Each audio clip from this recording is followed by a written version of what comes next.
I was talking about the microbiome in the brain, and they were like, "Who are you?" And now there's departments of metabolic psychiatry at Stanford and nutritional psychiatry at Harvard. And one of the top Harvard psychiatrists just wrote a book about how the microbiome affects the brain and mood. So I think we really have this moment of reckoning where we see this massive amount of depression and mental illness. In fact, if you look at the healthcare costs over the next 35 years, the majority of the $95 trillion that we're going to have to deal with in terms of direct and indirect costs, the majority of that is not what you think. It's not diabetes or heart disease or cancer. It's mental illness. It's depression. And yet we know how simple it is to often treat these things by fixing these underlying biological causes. And then, of course, there's sometimes challenges with life and traumas and stresses that will cause depression that are real. But often people are suffering at the scale we have, not because they have a crappy life, but because they're what they're eating and they don't connect the dots. And so eating foods like fatty fish and which have omega-3s and berries with their prostaglandins and the fiber-rich and fermented foods to help your gut, and nuts and seeds which have tryptophan, help mood and energy. The Fulana green tea has great polyphenols and theanine that helps with anxiety. So there's a lot of benefits there just from eating foods that are going to help upregulate your brain and in turn your mood.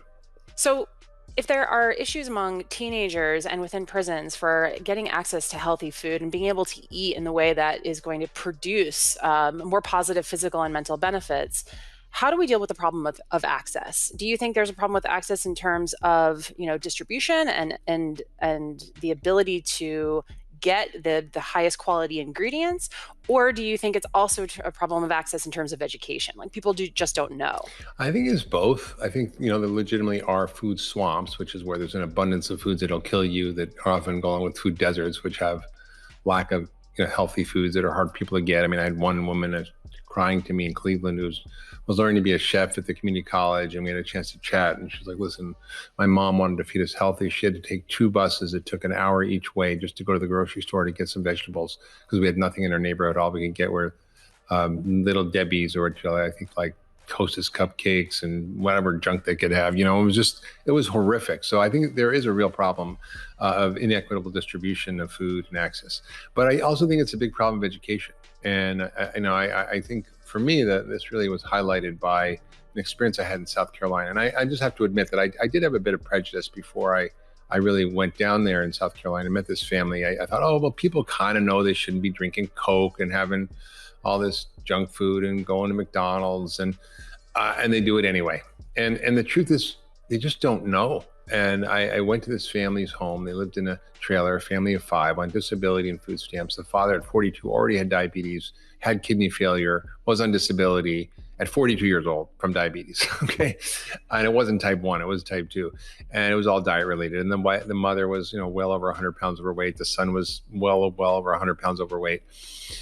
And they were struggling, and they were trying to do the right thing because the father had to get a new kidney and he couldn't unless he lost the weight. And they were desperate to do the right thing.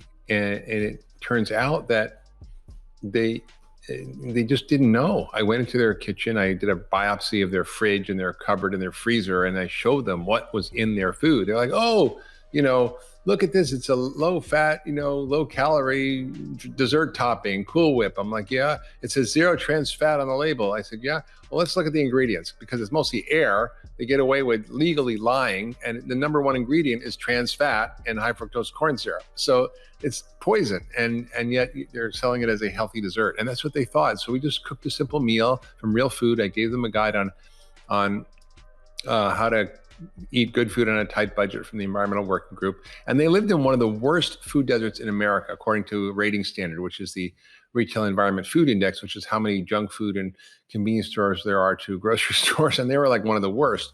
But somehow in this rural area in the middle of nowhere in South Carolina, they figured it out with the right education, a little bit of cooking skills, and they were able to lose 200 pounds as a family. The father lost 45, got a new kidney, and the mother lost well over 100, and the son lost 50, gained it all back because he went to work at Bojangles, but eventually got his act together and lost 138 pounds and went on to go to medical school, the first person to go to college, nonetheless, medical school in his family. So I think there's a real educational gap as well as an access gap, and both of those have to be addressed. I'm glad you mentioned meat because meat is a big part of our diets today. How does it fit into the vegan diet? Is it possible to simply lower your meat consumption? And how does that fit in? And how would you go about it? Well, I think it's important that we lower our meat consumption to zero from any factory farm, whether it's pigs, chicken, meat, beef, it should be zero. And the reason for that is that one is not great for you. The meat produced is obviously of lower quality and has hormones, antibiotics, and pesticides and all kinds of crap. Two, it's bad for the animals and the way they're raised. And three, it's bad for the environment and climate. So they should be banned. That's not to say that if we all, for example, were able to grow regenerative meat or raise pasture-raised chickens or have, sustainable fish farms, that we couldn't be eating adequate amount of meat without having hugely limiting them. I mean, of course, we eat way more in America than we need to, obviously. But I think, it's okay to eat, a palm size full of animal protein once a day or twice a day. That's okay. And if it's done regeneratively, that actually is a net benefit, right? It's a net benefit to the planet. The UN says that if we took 2 out of the 5 million hectares of degraded land around the world and converted to regenerative agriculture, that we would be able to stop climate change for 20 years. And this is land that's degraded, that can't be used for anything else. And you start to put animals on them, you start to graze them, you start to do it in the right way. Because you can't just throw them on land and let them run around and whatever, they'll eat everything down to the stubs, which is how we get deserts. It's a very specific type of grazing called adaptive multi-paddock grazing, and there's a lot of other terms for it. So I think it's really important to think about not how much, but what, right? The quality matters. So as I said before, it's not the cow, it's the how. And if we focus on that, sure, then we can find sources of meat, whether it's from Mariposa Ranch or Belcampo Farms, and we can buy stuff online that may be cheaper per serving for meat than a McDonald's hamburger, because you could buy, for example, a cow share. You could buy a whole cow with a bunch of friends, chop it up, and put it in a freezer, and then it's great. And I think people can learn how to shop in ways to get cheaper access to some of these things. So I think the more we do that, the more it'll drive the market, the more businesses will come online, the more the big companies will start to do this. What you talk about in the vegan diet is that it's not just about creating and sustaining the health of a single person, but it's the health of an entire planet.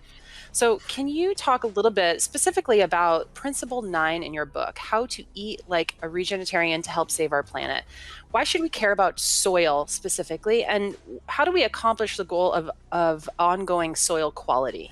I think increasingly people are very excited about eating in a way that's not only good for them, but good for the planet, and understanding the link between our food and food system and climate change. In fact, when you look at the data, it's pretty frightening. Depending on how you slice it, when you add everything together from deforestation to soil erosion to factory farming